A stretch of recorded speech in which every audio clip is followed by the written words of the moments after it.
దేవునికి మహిమ కలుగునుగాక. మొదటిగా దేవాతి దేవునికి నా కృతజ్ఞతాస్తుతులు స్తోత్రాలు చెల్లిస్తున్నాను. ఆత్మీయ తల్లిదండ్రులు అయ్యగారు అమ్మగారికి ప్రత్యేక వందనాలు. కూడి వచ్చిన మీ అందరికీ కూడా నా హృదయపూర్వక వందనాలు తెలియజేస్తున్నాను. దేవుని పరిశుద్ధ గ్రంథము నుండి సామెతల గ్రంథము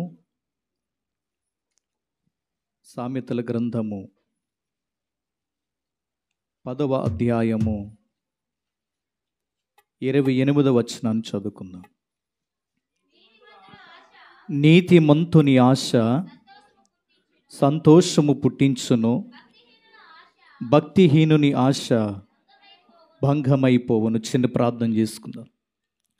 మహోన్నతుడా, సర్వశక్తిమంతుడా, సకల ఆశీర్వాదములకు కారణభూతుడు అయిన మా ప్రియ పరలోకపు తండ్రి, మీ మహిమ కలిగిన దయ కలిగిన కృపగల నామము కొరకై కృతజ్ఞతాస్తుతులు స్తోత్రములు. మీ అపరించి బంగారు పాదములకు అనంతకోటి నమస్కారములు చెల్లిస్తున్నాము దేవా. మా బ్రతుకులో ఊహించలేని గొప్ప కార్యాలు, మేలులు, అద్భుతాలు చేసి ఆశీర్వదించి కృపలతో బలపరిచి అన్న వస్త్రములతో పోషించి ఆపదల నుండి తప్పించి సజీవులుగా ఉండుటకును సర్వ శరీరులకు దేవుడు అయిన మీ సన్నిధికి వచ్చి ఆత్మతో సత్యముతో ఆరాధన చేసి మీ పరిశుద్ధ నామాన్ని ఘనపరిచి మహిమపరిచే భాగ్యాన్ని మా అందరికీ దయచేసినందుకు స్తోత్రాలు. ఇంతవరకు కూడిక సగభాగం ఎంతో మహిమకరంగా జరిగించారు. అందుని బట్టి మీకు స్తోత్రాలు. ఎందరో బిడ్డలు సాక్ష్యం ఇచ్చారు. ఆ సాక్ష్యాన్ని బట్టి మీరు మహిమను పొంది ఉన్నారని నమ్ముతున్నాం. అనేక మంది ప్రత్యేక పాటలు పాడి ఉన్నారు. వారిని బట్టి మీరు మహిమను పొంది ఉన్నారని ప్రార్థిస్తున్నా. ప్రాముఖ్యమైన సమయంలోనికి వచ్చి ఉండగా వాక్యమే నేనే వాక్యమునై ఉన్నాన్నారు కనుక వాక్యములో నుండి నాతో మాతో అందరితో మాట్లాడమని, బలహీన సేవకుడును మీ పక్షముగా నిలబడి ఉండగా బలపరిచి నీ పాత్రగా వాడుకునమని, వచ్చిన వారిని దీవించమని, రాలేకపోయిన వారికి మరొక తరుణాన్ని దయచేయమని నజరేయుడైన యేసు నామమున అడుగుచున్నాము తండ్రి, ఆమేన్. ఆమేన్. దేవునికి స్తోత్ర. హల్లెలూయా. ఓ పల్లవి చరణం పాడదాము. యేసయ్యా నీ కృప నాకు చాలయా, నీ కృప లేనిదే నీ బ్రతుకలేనయ్యా.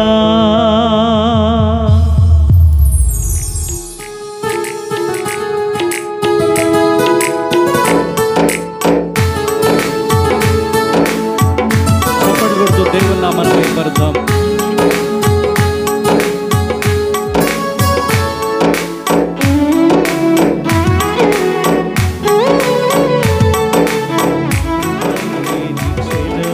నీ దయలేని క్షణం నీ ఊహించలేను యేసయ్యా. యేసయ్యా నీ కృప నాకు చాలయా, నీ కృప లేనిదే నేనుండలేనయ్యా. యేసయ్యా నీ కృప నాకు చాలయా, నీ కృప లేనిదే నేనుండలేనయ్యా. నీ కృప లేని క్షణం, నీ దయ లేని క్షణం నేను ఊహించలేను యేసయ్యా.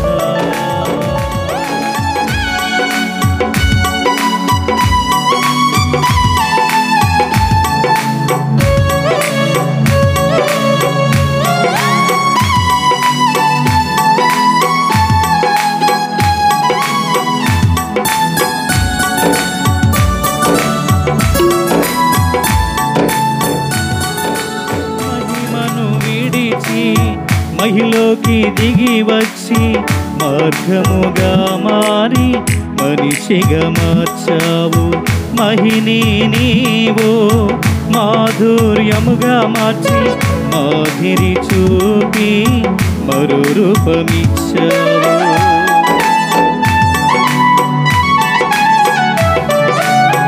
మహిమను విడచి మహిలోకి దిగి వచ్చి మార్గముగా మారి మనిషిగా మార్చావు. మహిని నీవు మాధుర్యముగా మార్చి మాదిరి చూపి మరో రూపమిచ్చావు. మహిలో నేను మహిమను పొందా, మహిమగా మార్చింది నీ కృప. మహిలో నేను మహిమను పొందా, మహిమగా మార్చింది నీ కృప. యేసయ్యా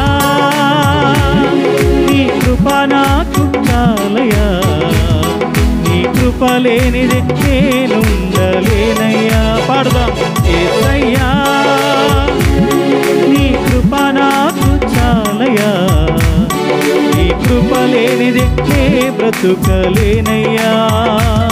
నీ కృప లేని క్షణము, నీ దయ లేని క్షణము నీ ఊహించలేను యేసయ్యా.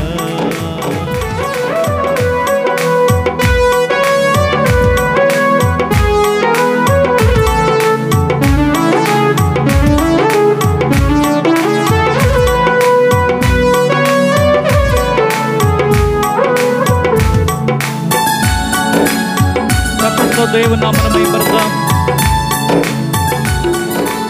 ఆజ్ఞల మార్గమున ఆశ్రయమును ఇచ్చి ఆపత్కాలమున ఆదుకున్నావు. ఆత్మీయులతో ఆనందింపజేసి ఆనంద తైలముతో అభిషేకించావు.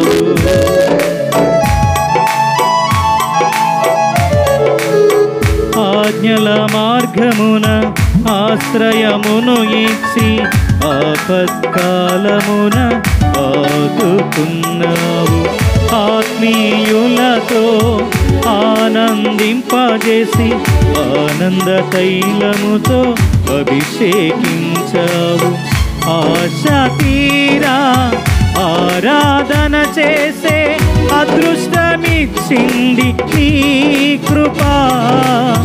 ఆశ తీరా ఆరాధన చేసే అదృష్టమిచ్చింది నీ కృప. యేసయ్యా నీ కృప నాకు చాలయ్యా, నీ కృప లేనిది నేనుండలేనయ్యా. పాడదాం. యేసయ్యా నీ కృప నాకు చాలయ్యా, నీ కృప లేనిది నే బ్రతుకలేనయ్యా. నీ కృప లేనిది నే బ్రతుకలేనయ్యా. నీ కృప లేనిది నే బ్రతుకలేనయ్యా. నీ కృప లేనిది నే బ్రతుకలేనయ్యా. దేవునికి మహిమ కలుగునుగాక. ఆమేన్. హల్లెలూయా. ప్రాముఖ్యమైన సమయంలోనికి మనం వచ్చి ఉన్నాము. కొన్ని నిమిషాలు దేవుని వాక్యాన్ని శ్రద్ధగా ధ్యానం చేద్దాం. చదువుకున్నటువంటి వాక్య భాగంలో చాలా సూటిగా అందరికీ అర్థమయ్యే రీతిలో దేవుడు తన పరిశుద్ధ గ్రంథములో ప్రతి మాట మన ఆత్మీయ ప్రయోజనం కొరకు దేవుడు వ్రాయించారు. హల్లెలూయా. దేవుని వాక్యము ఈ మధ్యాహ్నపు వేళ మనతో మాట్లాడుతున్న ఒక శ్రేష్టమైన విషయం ఏంటంటే, మనం చదువుకున్నటువంటి సామెతల గ్రంథము దావీదు కుమారుడైన సొలొమోను మహాభక్తుడు ఈ సామెతల గ్రంథాన్ని వ్రాయటం జరిగింది. ఈ గ్రంథములో ప్రతి మాట చాలా చాలా లోతైనటువంటి అర్థాలు కలిగినటువంటి గ్రంథం ఇది. ఏదో బైబిల్ గ్రంథాన్ని అలా చదువుకుంటూ వెళ్ళిపోతే ఏదో చదివాము అన్న తృప్తి మనకు ఉంటుంది, కానీ ఆ చదివిన ప్రతి మాటను మనం కాస్త లోతుగా ఆలోచన చేస్తే, అర్థం చేసుకోగలిగితే ఆ వాక్యం ద్వారా దేవుడిని హృదయముతో మాట్లాడే ప్రయత్నం చేస్తారు. హల్లెలూయా. హల్లెలూయా. ఈ పూట చదువుకున్నటువంటి వాక్య భాగములో ఆశ గురించి, ఈ భూమి మీదే జీవిస్తున్నటువంటి ఎన్నో ప్రాణులు ఎన్నో జీవరాశులు ఉన్నా కానీ ఎక్కువ ఆశలు కలిగినటువంటి ప్రాణి ఎవరైనా ఉన్నారంటే మనిషి. అంటే ఎక్కడో ఉన్నట్టుగా మనం ఇంకొక జాతికి చెందిన వారం అన్నట్టుగా ఎందుకు అనుకోవాలి? ఆ మనిషి అది మనమే కదా, మనుషులు మనమే కదా. హల్లెలూయా. మానవునికి ఆశలు చాలా ఉంటాయి. ఒక ఆశ తీరితే ఇంకొక ఆశ మరలా మనిషిలో పురుడు పోసుకుంటూ ఉంటుంది. కోరికలు కలుగుతుంటాయి, అవి నెరవేర్చుకుంటూ ఉంటే మరలా క్రొత్తవి అలా పుడుతూ ఉంటాయి. కానీ మానవులలో పుట్టిన ఆశ అయినా కోరికైనా అది మంచిదా అది చెడ్డదా అని మనం ఆలోచన చేసుకోవలసిన వారమై ఉన్నాం. హల్లెలూయా. ఇక్కడ చదువుకున్నటువంటి వాక్య భాగములో ఈ 10వ అధ్యాయము 28వ వచనములో నీతిమంతుని ఆశ సంతోషము పుట్టించును. రెండవ మాట భక్తిహీనుని ఆశ భంగమైపోవును. దేవునికి స్తోత్రం. హల్లెలూయా. నీతిమంతుని ఆశ ఎలాంటిదంట? ఎలాంటిది? సంతోషాన్ని కలిగిస్తుంది. ఎవరికి? అది ఆశపడిన వానికి సంతోషం కలిగిస్తుంది. ఆ ఆశలు తీర్చగలిగిన దేవునికి సంతోషం కలిగిస్తుంది. హల్లెలూయా.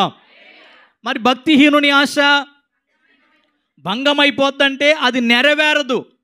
ఆశపడతాడు కానీ అది నెరవేరనప్పుడు మనసు చాలా బాధపడుతుంది. అయ్యో, నేను అనుకున్నాను కానీ నా ఆశ నెరవేరలేదే అని. అంటే కొన్ని దేవునికి ఇష్టము లేని ఆశలు, దేవునికి ఇష్టము లేని కోరికలు మనం కోరుతూ ఉంటాం, ప్రార్థన చేస్తూ ఉంటాం.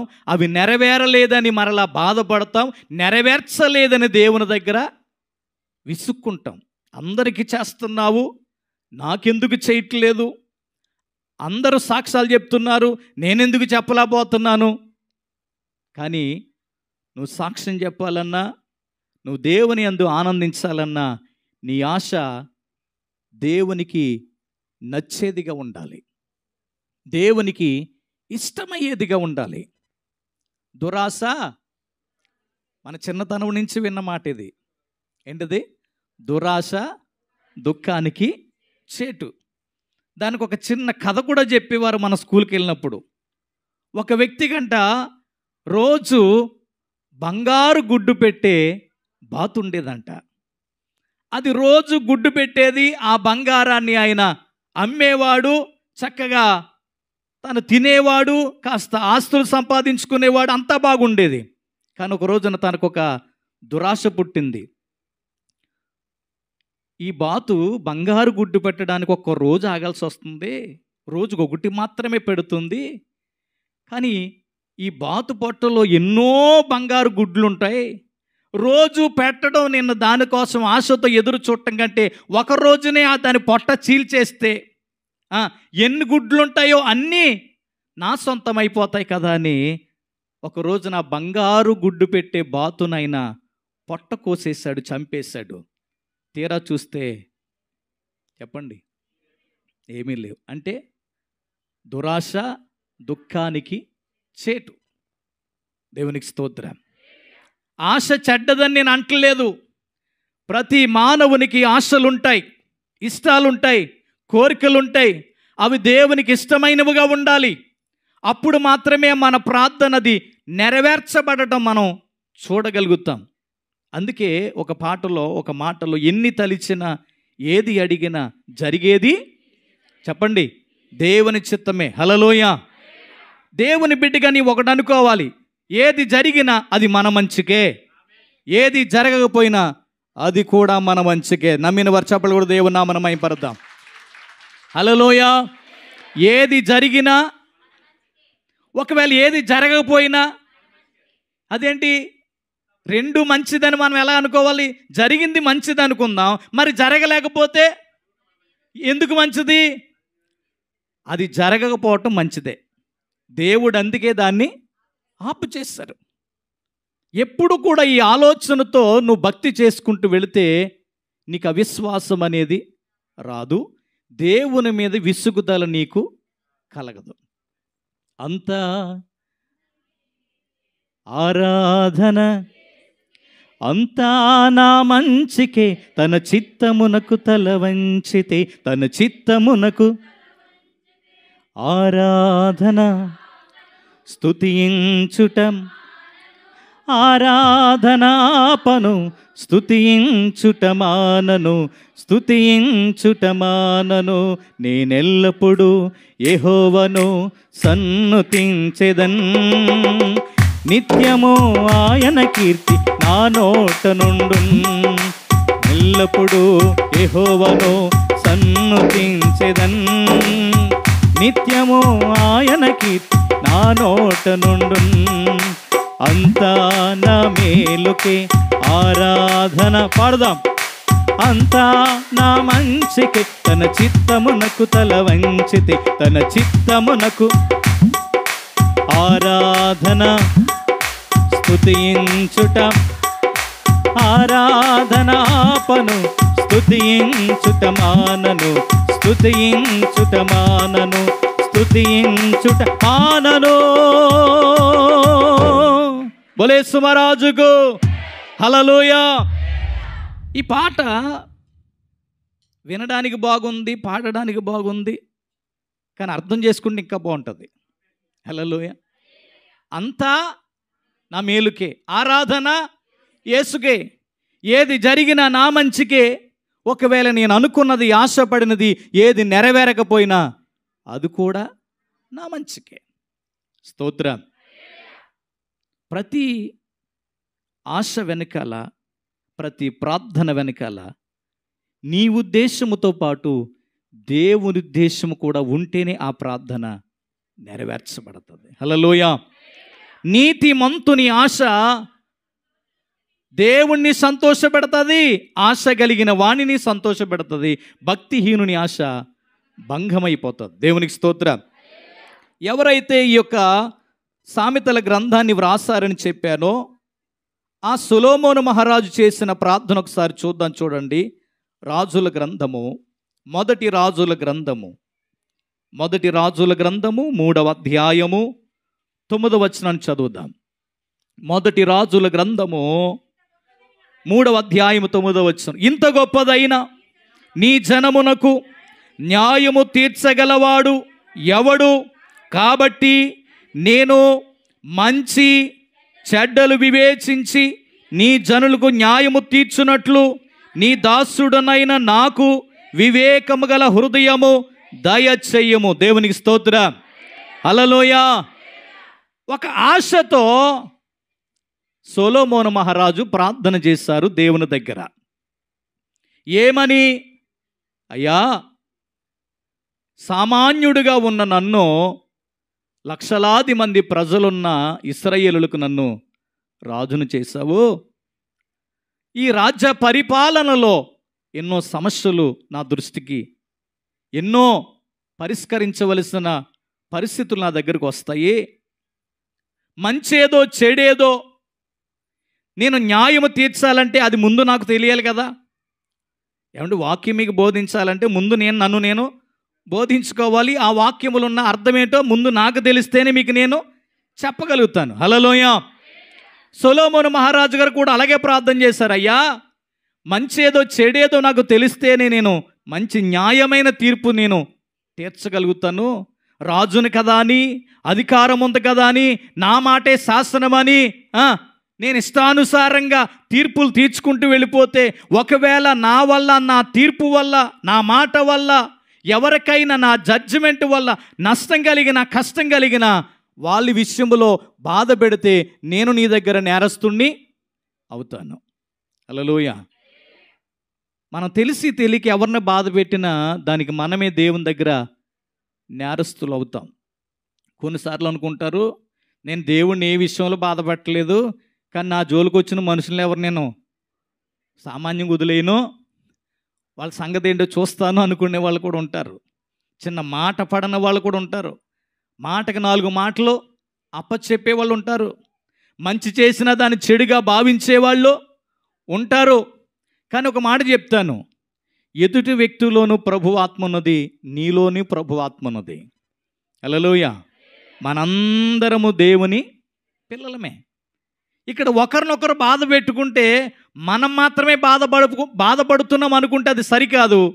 మన మధ్యలో ఉన్న దేవుణ్ణి కూడా మనం బాధ పెడుతున్నాం. అంటే ఇప్పుడు సొలొమోను చేసిన ప్రార్థన ఎలా ఉందంటే, నేను రాజును కదా అని నాకు నచ్చినట్టు తీర్పు తీరిస్తే, ఒకవేళ ఎవరికైనా అందులో అన్యాయము జరిగితే, వాళ్ళు బాధపడితే దానికి నేను కారకుని అవుతాను. కాబట్టి నేనెవ్వరికి అన్యాయము తీర్పు తీర్చకుండా మంచి చెడ్డలు వివేచించి జ్ఞానముతో తీర్పు తీర్చగలిగిన వివేకము, బుద్ధి కలిగినటువంటి ఆత్మను నాకు దయచేయమన్నాడు. హల్లెలూయా.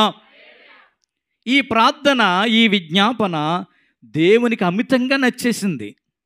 క్రింద ఏమని రాస్తుందో తెలుసా? సొలొమోను చేసిన ఈ మనవి ప్రభువునకు అనుకూలంగా ఉంది. హల్లెలూయా. సొలొమోను ప్రార్థన దేవునికి ఎలా ఉంది?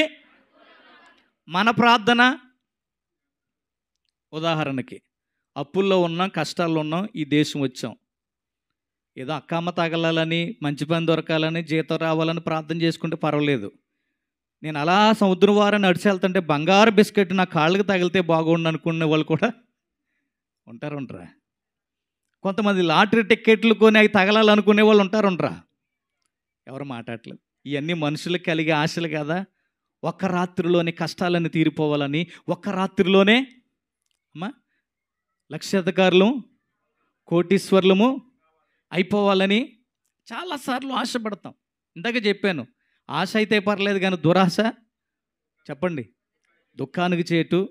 దురాశలు ఎప్పటికీ అవి నెరవేరవు. హల్లెలూయా. దేవుని పిల్లలుగా మన ప్రార్థన అయినా, మన ఆశ అయినా, మన ఇష్టమైనా దేవునికి కూడా ఎలాగ ఉండాలి? బలి అడిగాడు జ్ఞానం కలిగి. ఎంత మంచి ప్రార్థన! తనకు తానుగా స్వార్థంగా ఏది అడగలేదు అనిపించాలి. అంతే తప్ప మనం చేసే ప్రతి ప్రార్థనలో మన స్వార్థమే, మన మేలే, మనమే బాగుండాలి, మనమే దీవించబడాలి, మనకి అద్భుతాలు జరిగిపోవాలి, పక్కోళ్ళు ఏమైపోయినా పర్వాలేదు. మన కష్టాల కోసం కన్నీటి ప్రార్థన చేస్తాం కానీ పక్కోళ్ళ కష్టం కోసం ఒకనాడు చెప్పరేంటి? అంటే నీ కష్టం అంటే నీకు ఎక్కువ, పక్కోళ్ళ కష్టం అంటే నీకు కనీసం చేయం కుట్టినట్టు కూడా ఉండదు చాలామందికి. హల్లెలూయా. ఒక మాట చెప్పనా? పక్క వాళ్ళ కోసం నువ్వు ప్రార్థన చేస్తేనే నీ ప్రార్థన దేవుడు ఆలకిస్తాడంట. యోబు తన స్నేహితుల నిమిత్తమై ప్రార్థన చేసినప్పుడే యోబు గారి ప్రార్థన ఆలకించి తన పోగొట్టుకున్న దానికంటే దేవుడు మరలా హెచ్చింపుగా, ఆశీర్వాదకరంగా దేవుడు మార్చాడు తన జీవితాన్ని. హల్లెలూయా. నీ జీవితంలో కూడా నీ ప్రార్థన ఎలాగ ఉండాలంటే, నీ కోసం చేసుకో కాదని నేను అన్నాను, కానీ ఇతరులను కూడా జ్ఞాపకం చేసుకోవాలి. ఉదాహరణకు నువ్వు అప్పుల్లో ఉన్నావు, నీ అప్పులు తీరాలని ప్రార్థన చేస్తావు, కానీ ఇతరులు కూడా నువ్వే కాదు, ప్రపంచంలో చాలామంది అప్పుల్లో ఉన్నారు, కష్టాలు ఉన్నారు. అవి తీరాలని ప్రార్థన చేస్తావా? అమ్మా, ఉదాహరణకి మనకు బలహీనతగా ఉంది, మనం బాగుపడాలని ప్రార్థన చేస్తాం, కానీ హాస్పిటల్లో కుప్పలుగా పడి ఉన్న రోగుల కోసం, బలహీనుల కోసం ప్రార్థన చెప్పరేంటి? చెయ్యరు. వాళ్ళ స్వస్థత కోరి నువ్వు ప్రార్థన చేస్తే వాళ్ళకంటే ముందు స్వస్థత నీకు వస్తుంది.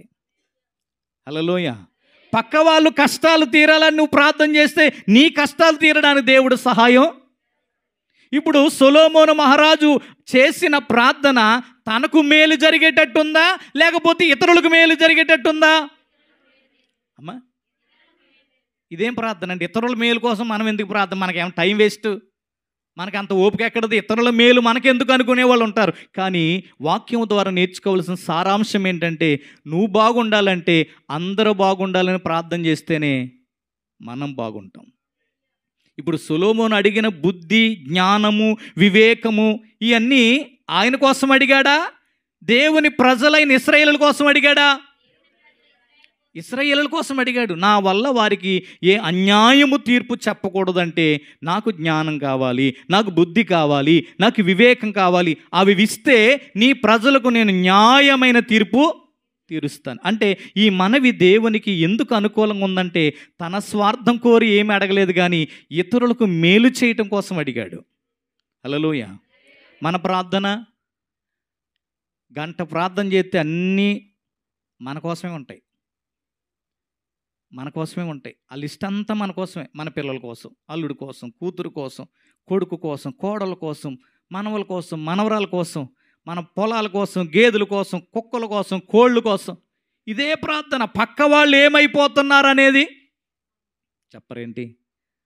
ఈరోజు నేను చెప్తున్నాను, నీ ప్రార్థన, నీ ఆశ, నీ కోరిక దేవునికి అనుకూలంగా ఉండేటట్టు చూసుకోవాలి. ఒకరు హల్లెలూయా చెప్పట్లేదు.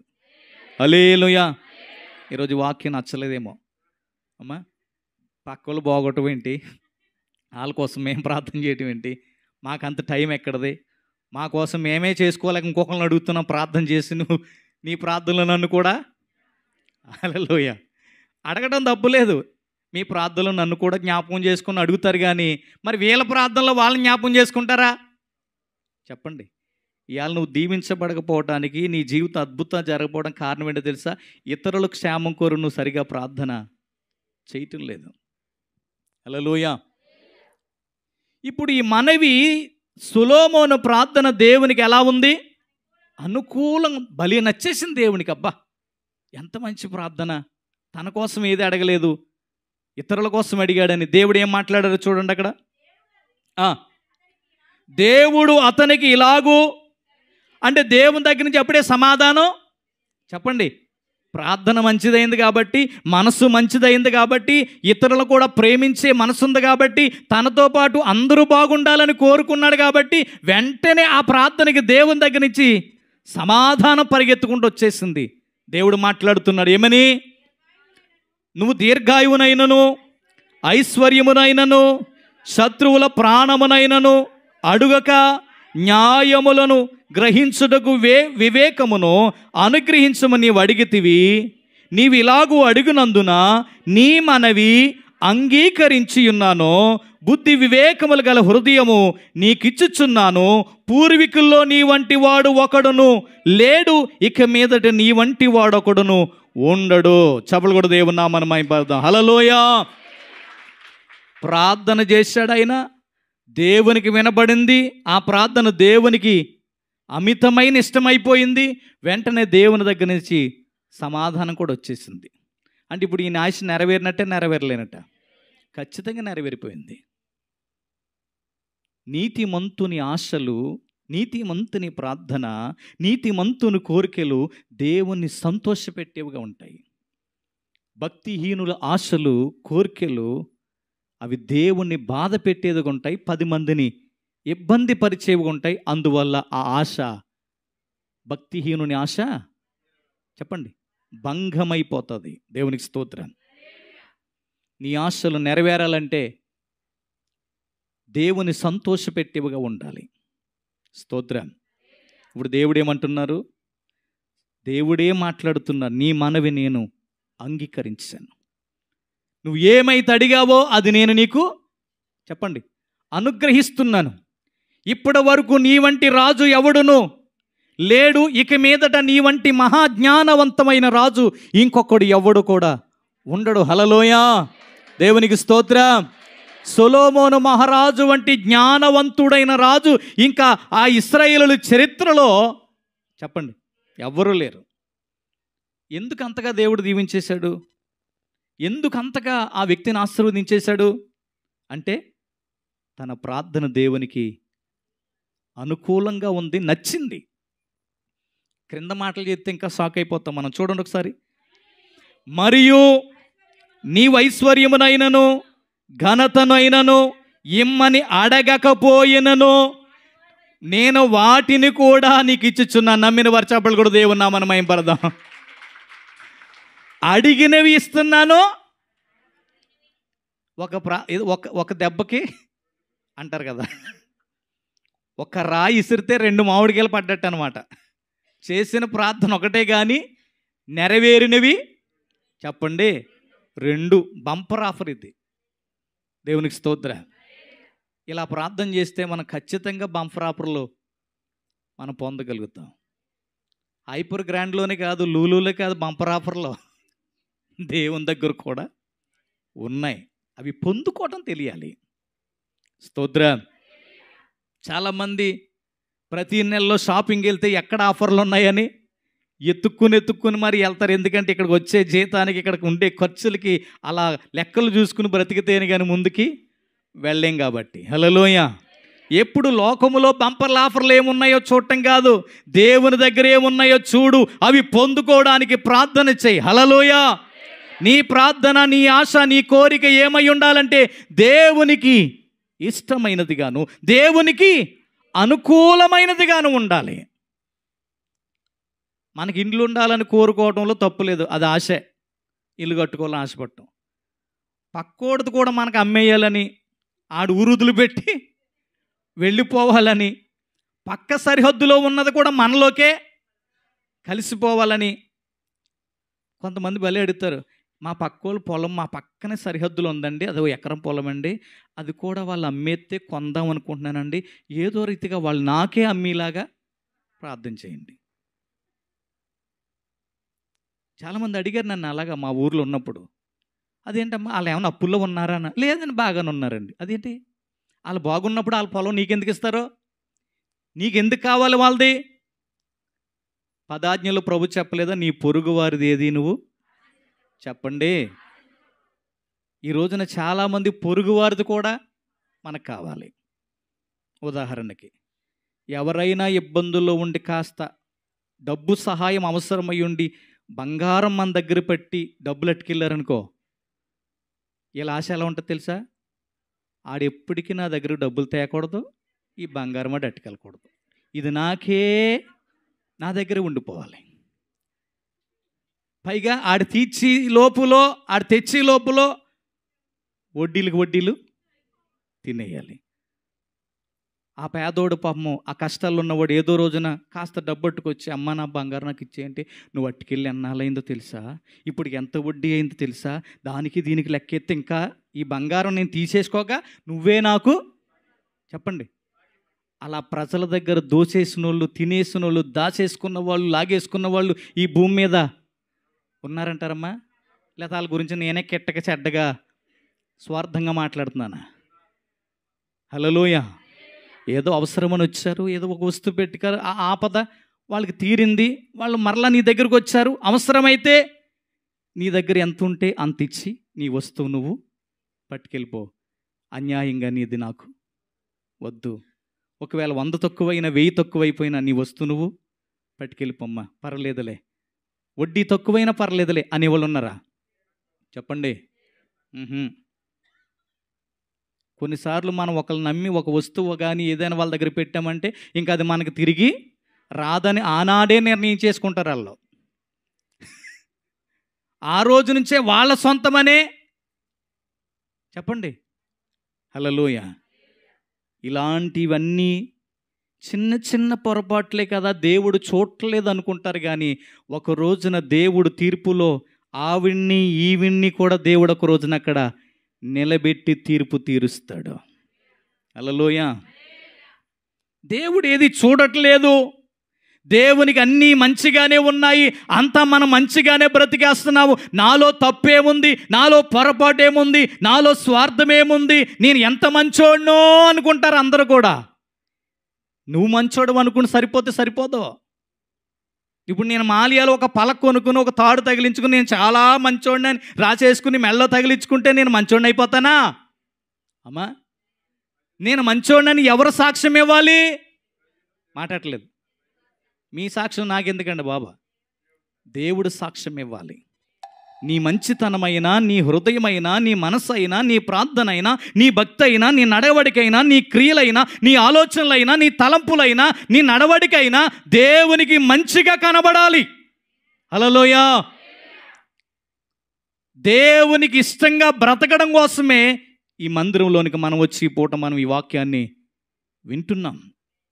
మనకిష్టానుసారంగా బ్రతకాలంటే ఈ శుక్రవారం సెలవు పెట్టుకుని ఇక్కడ దాకా వచ్చి ఇక్కడ కూర్చుని ఇన్ని గంటల సేపు ఆరాధన చేయవలసిన అవసరం లేదు. లోకములో మనకు నచ్చినట్టు మనం బ్రతికేయచ్చు.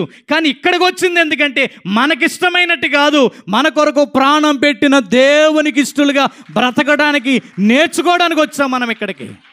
హల్లెలూయా. ఇక్కడికి వస్తే నీకు ఏం నేర్పిస్తుందంటే, వాక్యము నీతో ఏం మాట్లాడుతుందంటే, నీకు నచ్చినట్టుగా కాదు ఆయనకు నచ్చినట్టుగా బ్రతకాలి అని నేర్పించడానికి ఈ గుడి, ఈ బడి. ఈ వాక్యము, ఈ ఆరాధన, ఈ పాటలు, ఈ ధ్యానము, ఇంత సమయము, దీని వెనుక ఎంతో చెప్పలేనంత ఖర్చు కూడా ఉంది ఈ సేవ విషయంలో. హల్లెలూయా.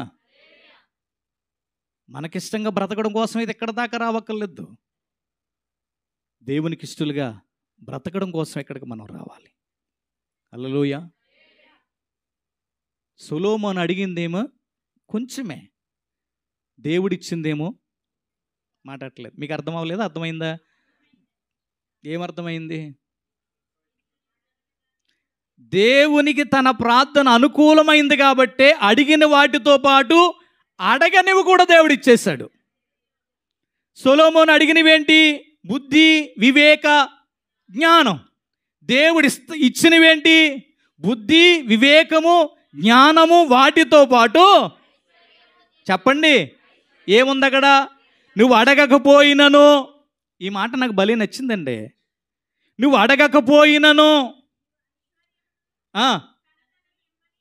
అడగకపోయినను నేను వాటిని కూడా నీకు ఇచ్చేస్తున్నాను. హల్లెలూయా.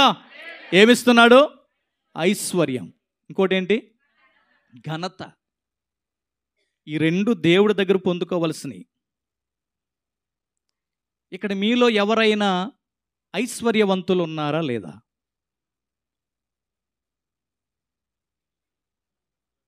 ఇక్కడ మీలో ఎవరైనా ధనవంతులు ఉన్నారా? హల్లెలూయా. ఈ అడిగిన ప్రశ్న ఎలాగుందంటే అందరూ ఒకసారిగా షాక్ అయిపోయి, స్టన్ అయిపోయి, ఏం చెప్పాలో సమాధానం తెలియక అలా మౌనంగా ఉండిపోయారు. అసలు ఐశ్వర్యవంతులు అంటే ఎవరండి? అమ్మా, మన ఇండియాలో ఒక బాగా కోటీశ్వరుడు ఒక ఆయన ఉన్నాడు. ఆయన పేరు భలే చెప్పారండి మీరు.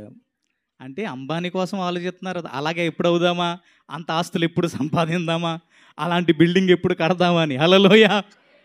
సరే, అంబానీ ఆయన ఐశ్వర్యవంతుడా, కోటీశ్వరుడా?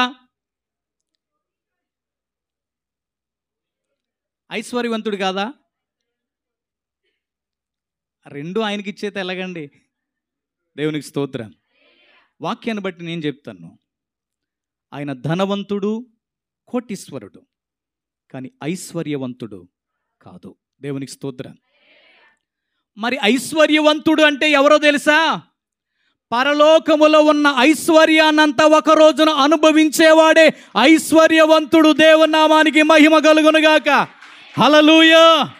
ఇక్కడ చూడని ఐశ్వర్యం, ఇక్కడ అనుభవించని ఐశ్వర్యం, ఇక్కడ అనుభవించని ఆనందం, ఇక్కడ అనుభవించిన సంతోషం నీకోసం దేవుడు పరలోకములో దాచిపెట్టాడు. నమ్మిన వారు బిగ్గరగా చెప్పలు కూడా దేవుని నామమున మహిమపడదాం. ఒక రోజున నీవు ఈ లోకములో కష్టాలు పాలైనా, నష్టాలలో సాగుతున్నా, అవమానాలు పొందుతున్నా, ఆకలి దప్పులతో నువ్వున్నా, ఆస్తి పాస్తులు నీకు లేకపోయినా, 7 అంతస్తుల మేడ నువ్వు కట్టకపోయినా, నీకంటూ బంగారం లేకపోయినా, బ్యాంక్ బ్యాలెన్స్ లేకపోయినా, యేసుక్రీస్తు నామములో నీ ఒక ఐశ్వర్యవంతుడివే. నమ్మిన వారు చెప్పలు కూడా దేవుని నామమున మహిమపడదాం. హల్లెలూయా. నువ్వెప్పుడు దరిద్రుడు అనుకోవద్దు, పేదవాడును అనుకోవద్దు, లేనివాడిని అనుకోవద్దు. నాకంటే లక్షాధికారులు, కోటీశ్వరులు ఎందరో ఉన్నారు, వాళ్ళతో పోలిస్తే వాళ్ళ కాళ్ళు చెప్పుకు నేను సరిపోనని తగ్గించుకునే వాళ్ళు కూడా ఉంటారు. నువ్వు తగ్గించుకోవాల్సింది ధనవంతుల కాళ్ళు చెప్పుతో పోల్చుకోవడానికి కాదు, నువ్వు దేవుని ఎదురు తగ్గించుకో. ఒకటి చెప్పనా? ఒకటి చెప్తున్నాను, ఈ లోకములో లక్షాధికారులు ఉన్నారు, కోటీశ్వరులు ఉన్నారు. హల్లెలూయా. కానీ మనమైతే యేసుక్రీస్తు నామములో ఐశ్వర్యవంతులము. హల్లెలూయా. నీవు ఐశ్వర్యవంతుడువు. నువ్వు, నీ పేరు జీవగ్రంథములో వ్రాయబడిపోయింది. ఎప్పుడు? నువ్వు నమ్మి నీతి యొద్దకు వచ్చి బాప్తిసం పొందినప్పుడే నీ పేరు జీవగ్రంథములోకి వెళ్ళిపోయింది. జీవగ్రంథములో పేరుందంటే అమ్మా నువ్వు ఐశ్వర్యవంతుడు కాదా? వధువు సంఘము ఎత్తబడేవారు గుంపులో నీవు కూడా సిద్ధపడిన ఒక వధువు వలె, ఒక కన్యక వలె నువ్వు ఉన్నావంటే, దేవుని రాకడ కొరకు ఎదురు చూస్తున్నావంటే నువ్వు ఐశ్వర్యవంతులవు కాదా? పరలోకములో ఉన్న ఐశ్వర్యమంతా దేవుడొక్కడు అనుభవించడానికేనా? దేవదూతలు మాత్రమే అనుభవించడానికా? పరలోక ఐశ్వర్యాన్ని తన స్వరక్తమిచ్చి సంపాదించుకున్న మనందరం కూడా ఒక రోజున అనుభవించబోతున్నాం.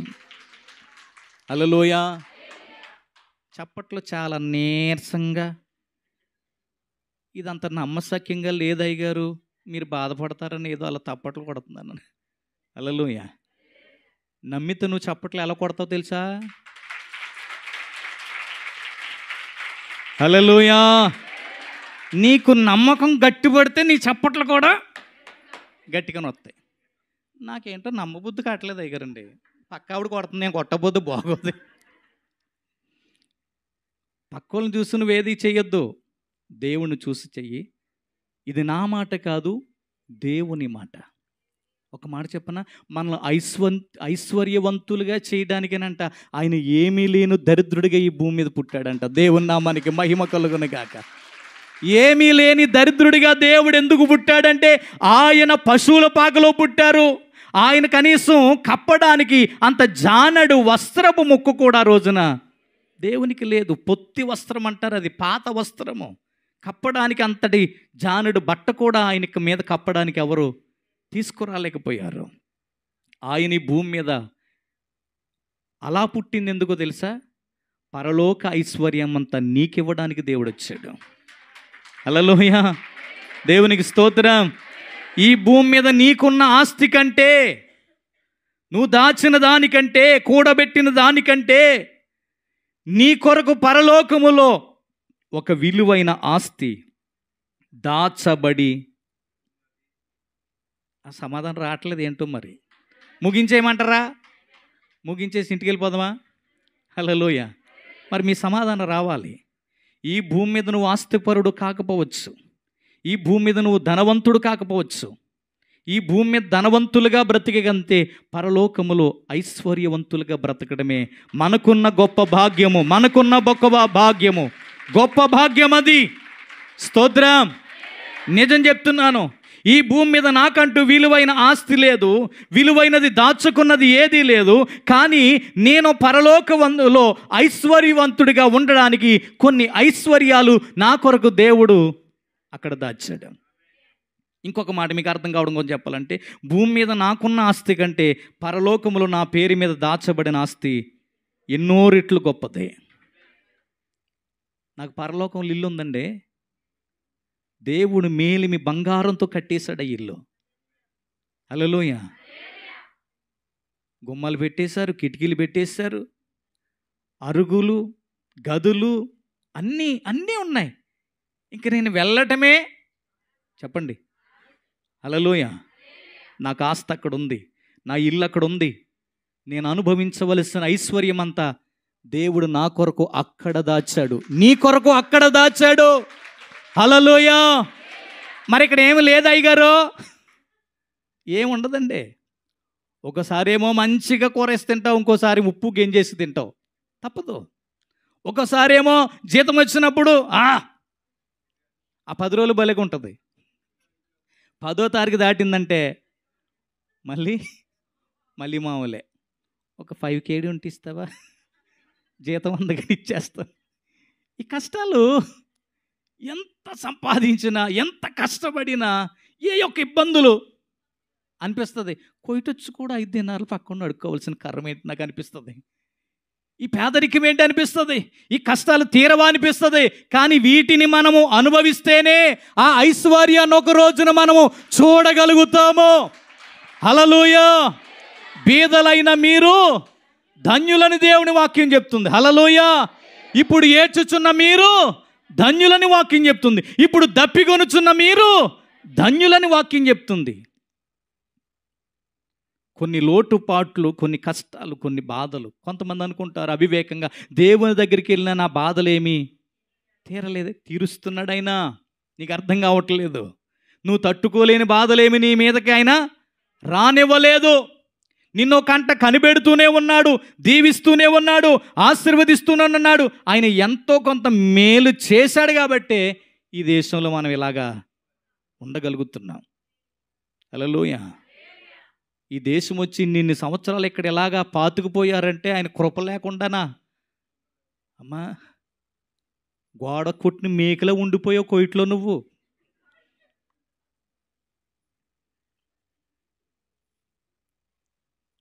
ఇలా స్థిరపరిచింది ఎవరో చెప్పండి? ఇలా నిన్ను ఆశీర్వదించింది ఎవరో? ఇలా నీకు మేలు చేసింది ఎవరో? యేసయ్య. నీ సొంత ఊరినే మరిచిపోయి అంతగా ఇంటికి వెళ్దాంలే అన్నట్టుగా ఇదే అసలు చాలామందికి ఇక్కడ మీకు పౌరసత్వం ఇచ్చేస్తే ఎక్కడో చోట చిన్న బిల్డింగ్ కొనేయడానికి కూడా సిద్ధంగా ఉన్నారు కొంతమంది ఇక్కడ. దేవునికి స్తోత్రం. నేను ఒకే మాట చెప్తాను, ఆయన కృపే నిన్ను ఇక్కడ స్థిరపరిచింది, బలపరిచింది, తోడయ్యుంది, ఆశీర్వదించింది, మేలు చేసింది. హల్లెలూయా. ఆయన చేసి ఆయన చేస్తున్నా, నువ్వు చేసి నువ్వు చెయ్యి. సొలొమోను ఆశ దేవుడు నెరవేర్చాడు. దేవునికి స్తోత్రం. ఇంకొకరు ఆశ చూద్దాం త్వరగా. యెషయా గ్రంథము ముగిస్తున్నాను, సమయం వేగంగా పరిగెడుతుంది. యెషయా గ్రంథం 14వ అధ్యాయం 12వ వచనం. యెషయా గ్రంథం 14:12. తేజో నక్షత్రమా, వేకువ చుక్క, నీవెట్లు ఆకాశము నుండి పడితివి, జనములను పడగొట్టిన నీవు నేల మట్టుకు ఎట్లు నరకబడితివి. నేను ఆకాశమునికి ఎక్కుపోయేదను, దేవుని నక్షత్రములకు పైగా నా సింహాసనమును హెచ్చింతును. ఉత్తర దిక్కునున్న సభాపర్వతం మీద కూర్చుందును, మేఘ మండవుల మీదకి ఎక్కేదను, మహోన్నతునితో నన్ను సమానునిగా చేసుకుందునని నీవు మనస్సులో అనుకుంటివి కదా. నీవు పాతాళము వరకు, నరకములో ఒక మూలకు త్రోయబడ్డావు. దేవునికి స్తోత్రం. ఈ మాట ఎవరి కోసం రాయబడిందో తెలుసా అమ్మా? ఒకప్పుడు దేవదూతగా, ప్రధాన దేవదూతగా ఉన్నటువంటి లూసిఫర్ కొరకు వ్రాయబడిన మాట. ఒకప్పుడు నిజంగా తేజో నక్షత్రమే. ఆ రాజు టీవీ ఎలా ఉండేదంటే, లూసిఫర్కి పాడండి అంటే వేల దూతలు పాడేవారు. ఆ పంటని చెయ్యెత్తితే వేల దూతలు పాడటం ఆగేవారు. ఆ ఘనత అంతా ఇచ్చింది దేవుడే.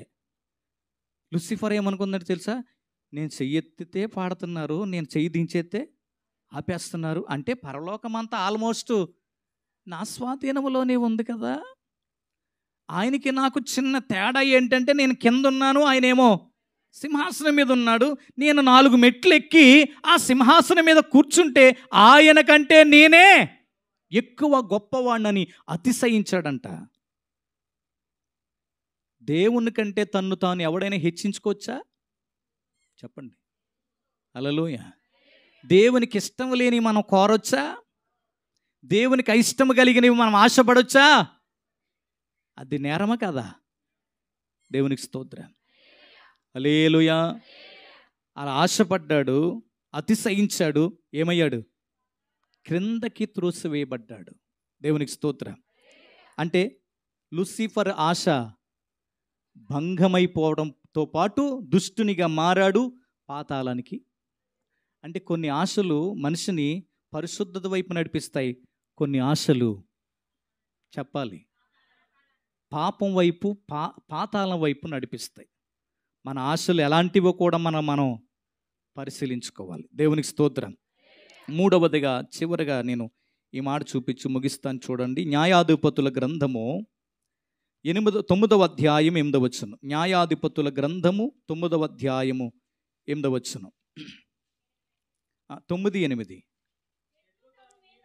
చెట్లు తమ మీద రాజుని ఒకని అభిషేకించుకోవాలని మనసు కలిగి బయలుదేరాయంట.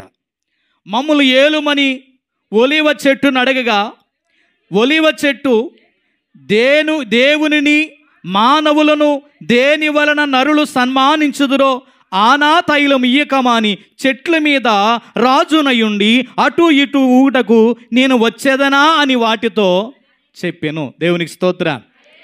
అడవిలో చెట్లన్నీ ఒక రోజున ఎలక్షన్ పెట్టుకున్నాయంట. మొన్న మనకి ఆంధ్రాలో జరిగింది కదా, ఇండియాలో చాలామంది ఓటేసి ఇక్కడ కూడా వచ్చారు దేవుని కృపను బట్టి. హల్లెలూయా. వారు ఎవరికి వేశారు, వాళ్ళని దేవుడు గెలిపించబోతున్నది ఆ సంగతి మాకు బాగా తెలుసు. ఒకరోజు 4వ రోజున దేవుని బట్టి మనందరూ సంతోషించబోతున్నాం. దేవునికి స్తోత్రం. హల్లెలూయా. మనుషులకి ఎలక్షన్ జరిగినట్టంట ఒక రోజున చెట్లన్నిటికి కూడా ఎలక్షన్ జరిగింది, అందులో మీ ఓటు చెల్లదు. ఎందుకో తెలుసా? మరి మన చెట్లం కాదు కదా, చెట్లన్నీ ఎలక్షన్ పెట్టుకున్నాయి. అన్ని గుమ్ముగూడొచ్చి ఒక ఒలీవ చెట్టు దగ్గర ఆగి ఏమని అడిగాయి?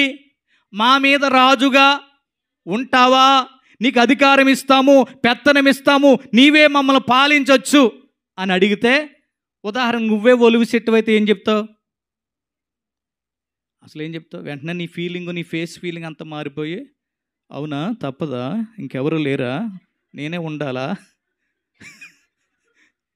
మరి అయితే ఎప్పటి నుంచి ఉండమంటారు అని వెంటనే అధికారాన్ని, ఆ రాజరికాన్ని, ఆ సింహాసనాన్ని ఖచ్చితంగా మనమైతే నువ్వు అసలు కాదంటవా, ఇంటికి వెళ్ళినట్టునే నిన్ను మా ఊరికే, మా ప్రాంతానికే నిన్ను ఒక అధికారిగా, లీడర్గా ఎన్నుకుంటున్నామంటే ఏమంటావు? అమ్మా మామూలుగా ఉండదు. దేవునికి స్తోత్రం. కానీ ఈ ఒలివ చెట్టు అంటుంది, బాబు మీరు ఎన్ని ఎలక్షన్లు పెట్టుకున్నా, మీరందరూ గుంపుగా వచ్చి నన్ను రాజు చేస్తానన్నా ఆ అధికారాలు ఇవన్నీ నాకొద్దు. నాకు ఒక పని ఉంది. ఏంటి ఆ పని తెలుసా? ఏంటంటది? దేవునిని మానవులను నరులు దేని వలన సన్మానించుదురో నేను తైలం ఇవ్వాలి. ఆ తైలము దేవునికి ప్రదీప తైలముగా, ఒలీవల నూనెతో ప్రదీపములు వెలిగించాలి. దేవుని మందిరములో దీపాలు వెలగాలంటే నేను నా తైలాన్ని, చెప్పరేంటి, దేవుని మందిరములో వెలుగుండాలంటే నా తైలాన్ని నేను ఇవ్వాలి. రాజులను, అధికారులను లేదా దైవజనులను సన్మానించాలంటే, వాళ్ళని ప్రవక్తలుగా అభిషేకించాలంటే ఆ ఒలివ తైలాన్ని నేను ఇవ్వాలి. నేను ఒలివ తైలముతో దేవుని మానవులను సంతోషపెట్టడానికే నేను సృష్టించబడ్డాను, కానీ నేను దేవుని కొరకే వాడబడతాను. కానీ ఈ అధికారాలు ఇవన్నీ చెప్పండి నాకొద్దు. హల్లెలూయా. ఎప్పుడైతే రాజుగా ఉండడానికి ఒలివ చెట్టు ఇష్టపడలేదో, నీకు అసలు బుర్ర ఉందా, నీకు అసలు తెలివి ఉందా, నీ కాళ్ళ దగ్గరకు వచ్చామని కాదంటున్నావా, ఇది అసమస్యగా కోరుకుంటే వచ్చేదనుకుంటున్నావా అని ఎన్నో చెప్పారు. కానీ చెప్పింది ఒలివ చెట్టు, నేను దేవుని పిల్లల్ని సంతోషపెట్టడానికే నా జీవితం అంకితమని చెప్పింది. హల్లెలూయా. నిజంగా ఒలివ చెట్టుకున్న మనసు మనకు కూడా ఉంటే దేవుణ్ణి, మనుషుల్ని సంతోషపెడుతూ ఈ జీవిత ప్రయాణ యాత్రలో హాయిగా బ్రతికేయచ్చు. ఈరోజు చాలామందికి మనశ్శాంతి లేదు అంటున్నారు. ఎందుకో తెలుసా? వాళ్ళ కోరికలు, వాళ్ళ ఆశలు వాళ్ళని అంతగా, ఏ ఆశ లేనోడు చాలా హ్యాపీగా ఉంటాడు. ఎక్కడ లేని అన్ని బుర్రలో పెట్టుకుని ఆశపడి ఆలోచించేవాడే అయిపోతాడు, పిచ్చోడు అయిపోతాడు. ఒకటి చెప్తున్నాను, నీ ఆశ, నీ ధ్యాస, నీ శ్వాస, నీ ఊపిరి, నీ ప్రాణం యేసయ్య ఉంటే చాలు. హల్లెలూయా. దేవునికి స్తోత్రం. దేవుని మీద ఆశపడు, దేవుని రాజ్యం మీద ఆశ కలిగి ఉండు, ఆయన రాకడ కొరకు ఆశతో ఎదురు చూడు. నీ ప్రార్థన ఆయన వింటున్నాడని నమ్ము. ఆయన నీకు ఎల్లప్పుడూ తోడుగానే ఉన్నాడు. ఈ భూమి మీద ఎన్ని ఆశలున్నా మనం చివరికి ఒక రోజున ఆయన దగ్గరికి వెళ్ళాల్సిన వారమే. హల్లెలూయా. క్రింద చూద్దాము త్వరగా. నీవు వచ్చి మమ్మల్ని ఏలుమని అంజూరపు చెట్టును అడుగగా, అంజూరపు చెట్ల మీద రాజునయుండి ఇటు అటు ఊగడానికి నేను నా మాధుర్యమును మంచి ఫలములను నేను ఇయ్యక మానుదునా అని వాటితో అనెను. అటు తరువాత చెట్లు, నీవు వచ్చి మమ్మల్ని ఏలుమని ద్రాక్షవల్లిని అడుగగా, ద్రాక్షవల్లి దేవుని మానవులను సంతోషపెట్టు, నా ద్రాక్షరసం నేను ఇయ్యక మాని చెట్ల మీద రాజునయుండి ఉందునా అని వచ్చేదనా ఇటు అటు. భలే చెప్పేయండి చెట్లు. ఏ చెట్లు? ఒకటేమో ఒలీవ చెట్టు, రెండవదేమో అంజూరపు చెట్టు, మూడవదేమో, అంటే ఈ 3 చెట్లు ఒక మాట మీద ఉన్నాయి.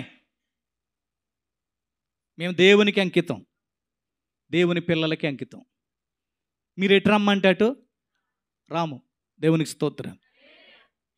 ఇక్కడ ఉన్నప్పుడు భక్తులు బాగానే ఎదుగుతారు కొంతవరకు. ఇంటికి వెళ్ళాక మీ అక్కో మీ చెల్లో ఏదో మొక్కుకున్నాను, ఏటపోతుని బలిస్తాను, నీకు సెపరేట్గా వండి పెడతాము, మాతో పాటు అక్కడ దాకా నువ్వు ఏమి చెయ్యొద్దు, అలా మాతో రా అంతే. అప్పుడు ఏమంటారు? మా చెల్లి ఫీల్ అయిపోతుంది, మా అక్క ఫీల్ అయిపోతున్నారు, మా బంధువులు ఫీల్ అయిపోతున్నారు, ఏం చేస్తావు? ఈ చెట్టు ఏమంటుంది? రమ్మంటే నేను అటు ఇటు ఊగడానికి రాను. హల్లెలూయా. నా నిర్ణయం ఒకటే, బ్రతికినంతకాలం దేవుని కొరకు బ్రతకాలని ఆశతో బ్రతుకుతున్న ఈ చెట్లన్నీ కూడా ఇంకా బిగ్గరగా సరిపోలేదో, అర్థమైందా అర్థం కాలేదా? హల్లెలూయా. బోలేసు మహారాజుకు, రాజుల రాజునకు, ప్రభుల ప్రభునకు, త్వరగా రానొయ్యిన దేవదేవునికి హల్లెలూయా. ఈ చెట్లు ఎంత మంచి నిర్ణయం మీద నిలబడిపోయాయో. మాకు అధికారం వద్దు, మాకు పెత్తనాలు వద్దు, మాకు ఆడావిడంతా వద్దు, మేము ఇలాగే ఉంటాం, దేవుని కోసం ఇలాగే బ్రతుకుతాం. దేవుడు ఒక ఉద్దేశం చేత మమ్మల్ని, చెప్పండి, చెప్పరేంటి? ఆ చెట్లు దేవుడు ఒక ఉద్దేశంతో సృష్టించాడు. ఒలివ చెట్టుని ఎందుకంటే రాజులను, ప్రవక్తలను అభిషేకించటానికి. అంజూరపు చెట్లు అంటే మధురమైన ఫలములు ఇవ్వడానికి.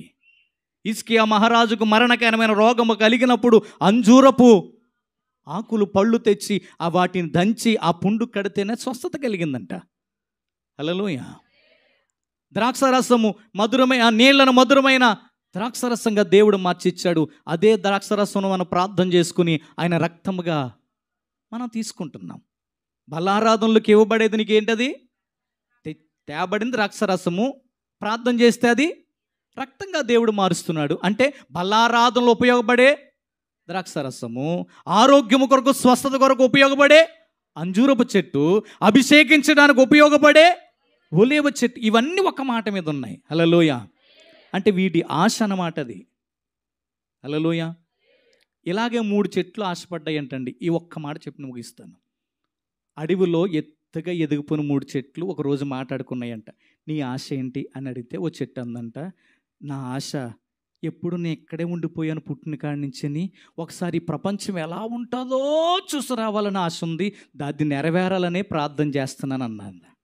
ఒకరోజు నా చెట్టు నరికేశారు, ఎండలో వేశారు, చెక్కలు కోసారు, గుర్రబండి చేశారు. అది రాజుగారి ఇంటికి వెళ్ళింది. రాజు ఆ గుర్రబండి వేసుకుని మొత్తం దేశమంతా తిరిగాడు. అప్పుడు ఆ చెట్టు ఆశ ఏమైంది చెప్పండి? మరి ఊరంతా తిరుగుతుందా లేదా? ఏ రూపంలో? గుర్రబండి రూపంలో. దేవునికి స్తోత్రం. ఇంకొక చెట్టు అందంట, నాకు బంగారు నగలు నాలో పెట్టుకోవాలని, వెండి నగలు నాలో దాచుకోవాలని ఎంతో ఆశ అందంట. వెంటనే కొన్ని రోజులుగా చెట్టు నరికారు. సమయం లేదు కాబట్టి చెప్తున్నాను. ఒక మంచి టేకు పెట్టిలాగా చేశారు. అది రాజుగారి ఇంటికి వెళ్ళింది, ధనవంతుల ఇంటికి వెళ్ళింది. బంగారు పునాణాలు, వెండి, డబ్బు అన్నీ అందులో దాచిపెడుతుంట. ఆ చెట్టు అనుకుందంట, అమ్మయ్య ఇన్నాళ్ళకి నా ఆశ నెరవేరింది. ఇంకో చెట్టు అనుకుందంట, నేను దేవుని కొరకు ఉపయోగపడాలి. ఈ చెట్లు నవ్వుకున్నాయంట. ఏమని? నేనేమో ఊరంతా తిరగాలనుకున్నాను, ఇదేమో బంగార నగలన్నీ తనలో దాచుకోవాలనుకుంది. నీకేంటి? దేవుని కోసం ఉపయోగపడతావా? నువ్వు ఎలా ఉపయోగపడతావు దేవునికి? నీకేమన్నా రూపముందా? కాళ్ళు ఉన్నాయా? చేతులు ఉన్నాయా? నోరుందా? కళ్ళు ఉందా? నువ్వు ఎలాగ ఉపయోగపడతావు దేవునికంటే? లేదు లేదు, ఏదో ఒక రోజున నన్ను దేవుడు తన పని కొరకు వాడుకుంటాడు అని ఆశపడితే ఒకరోజు నా చెట్టును కొట్టారు, 2 చెక్కలుగా చేశారు. ఆ 2 చెక్కలనే ప్రభు మోసే సిలువగా మార్చారు. బిగ్గరగా బిగ్గరగా హల్లెలూయా. బోలేసు మహారాజుకు. ఆ యేసయ్య భుజాల మీద ఆ చెట్టు, ఆ చెక్కలు ఉన్నప్పుడు దాని ఆశ అప్పుడు నెరవేరిందంట. అంటే ఆ చెట్టు ఆశను దేవుడు సిలువ రూపములో నెరవేర్చాడు. చాలా అనుకున్నాయంట. నేను గుర్రబండిగా ఉండాలనుకున్నాను, ఊరంతా వెండి బంగారాలు నా ఆశ త్వరగానే నెరవేరిపోయింది.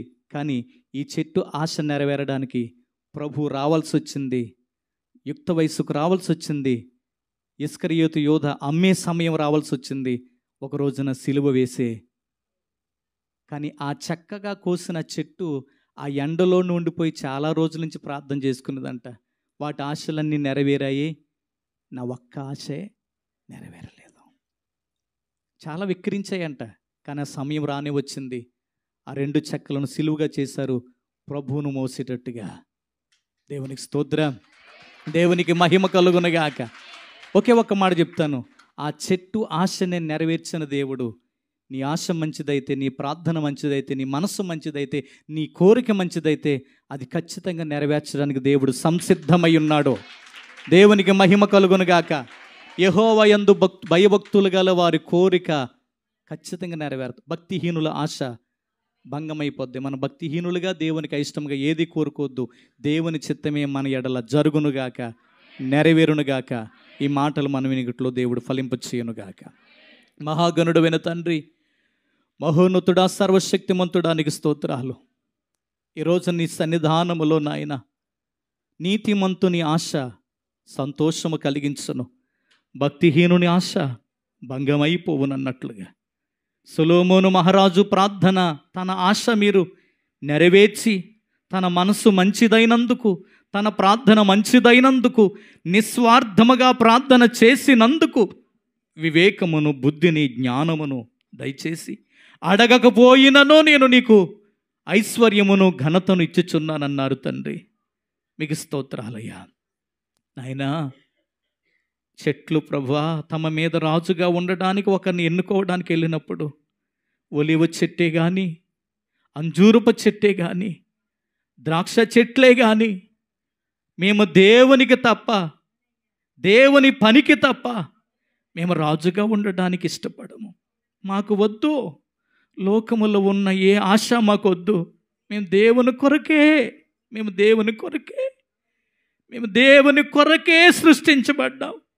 మేము బ్రతికిన దేవుని కొరకే, చచ్చిన దేవుని కొరకే అని ఆ చెట్లు ఎలాగైతే సమాధానం ఇచ్చాయో, నీవు కూడా మమ్మల్ని ఎంతో నమ్మకముతో మీ ప్రాణము కంటే ఎక్కువగా మమ్మల్ని ప్రేమించి మా కొరకు శ్రమలు పొంది, గాయములు పొంది, రక్తము చిందించి, మండు టెండలో సిలువలో వేలాడుతూ ఇదే విలువైన శుక్రవారము దినమందు మా కొరకు ప్రాణాన్ని పెట్టిన మా తండ్రి, నీ కొరకు మేము నమ్మకంగా బ్రతకడానికి సహాయం చేయనాయన.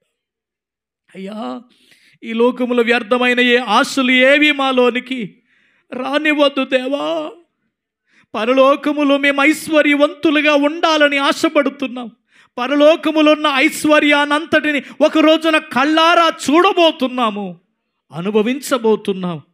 మాకు పరలోకములో మా కొరకు సిద్ధపరిచిన దాచిన ఐశ్వర్యం మాకు చాలు తండ్రి.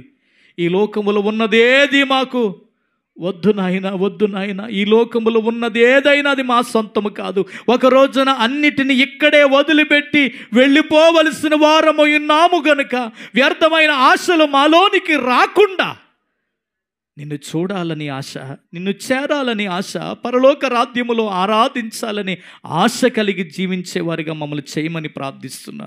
ఇప్పటి వరకు మా ప్రవక్తనే కానీ, మా మాటలే కానీ, మా ప్రార్థనే కానీ, మా నడవడికే కానీ, మా క్రియలే కానీ, మా ఆలోచనలే కానీ మిమ్మల్ని ఆయాసపరిస్తే, మిమ్మల్ని బాధ పెడితే దయతో మమ్మల్ని క్షమించమని అడుగుతున్నాం. ఆ చెట్లకున్న మనసు మాకు దయచే నాయన. ఆ ఒలీవ చెట్టుకున్న మనసు నాకు దయచే నాయన. ఆ అంజూరపు చెట్టుకున్న మనసు నాకు దయచే. ఆ ద్రాక్ష చెట్టుకున్న మనసు మాకు దయచేయి. ఆ చెట్లన్నీ కూడా మేము బ్రతికితే దేవుని కొరకే, చావైనా మాకు మేలే అన్నాయి. పౌలు గారు చెప్పినట్లు మేము కూడా అలా మీ కొరకు నమ్మకంగా బ్రతికే భాగ్యము దయచేయండి. విన్న వాక్యాన్ని బిడ్డల హృదయాలు ఫలింపచేయండి.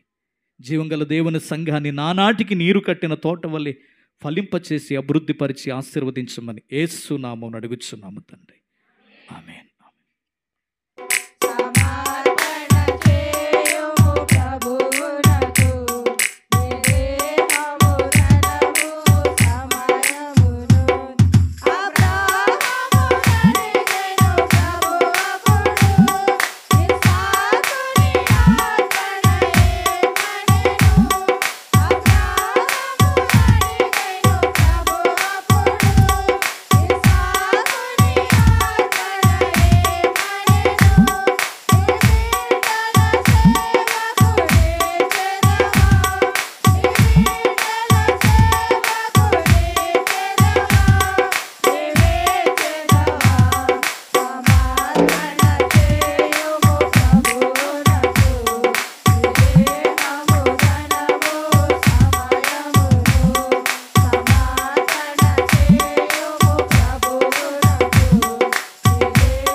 ప్రార్థన చేసుకుందాము.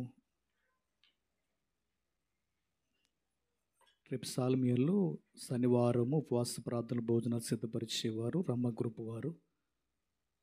ప్రార్థన చేసుకుందాం. మహాగుణుడైన తండ్రి, మహోన్నతుడా, సర్వశక్తిమంతుడా, సకల ఆశీర్వాదముల కారణభూతుడు, మా ప్రియ పరలోకపు దేవానికి స్తోత్రాలు. మా కన్న తండ్రి, మీకు వందనాలయ్యా. మమ్మల్ని ఈ భూమి మీదకి తీసుకొచ్చిన నాటి నుండి ఈ రోజు వరకు మా మీద కూడా మీరు కొన్ని ఆశలు పెట్టుకున్నారయ్యా. మేము నీతిమంతులుగా ఉండాలని, మేము పరిశుద్ధులుగా ఉండాలని, మేము మీ మాట వినాలని, ఈ భూమి మీద మీ చిత్తాన్ని నెరవేర్చాలని, మరి ముఖ్యంగా నీ సేవ కొరకు మేము ఒక పాత్రగా వాడబడాలని ఆశపడ్డావు నాయన. ఆ ఆశ కొరకే కదయ్యా మమ్మల్ని మీ స్వరక్తం ఇచ్చి కొన్నావు తండ్రి. నువ్వు విలిపెట్టు కొనకపోతే నాయన, నువ్వు రాకపోతే నాయన, సిలువను మోయకపోతే, రక్తాన్ని చిందించకపోతే తండ్రి, వీరేమి చేయుచున్నారు, వీరెరుగురు, వీరిని క్షమించమని ప్రార్థించకపోతే మా బ్రతుకులు ఏమయ్యుండునో ఊహించుకోలేమయ్యా. వచ్చావు గనుక, ప్రాణత్యాగం మా కొరకు చేసావు గనుక, మీ రక్తములో ప్రతి పాపాన్ని కడిగివేసావు గనుక ఈరోజు నీ సన్నిధిలో మేము ఉండగలుగుతున్నాము తండ్రి. దేవా, మా మీద మీరు ఏవైతే ఉద్దేశాలు కలిగి ఉన్నారో, ఏమైతే మా ఎడల మీరు చిత్తాన్ని కలిగి ఉన్నారో ఆ చిత్తమును మా జీవితంలో నెరవేర్చమని ప్రార్థన చేస్తున్నాము తండ్రి.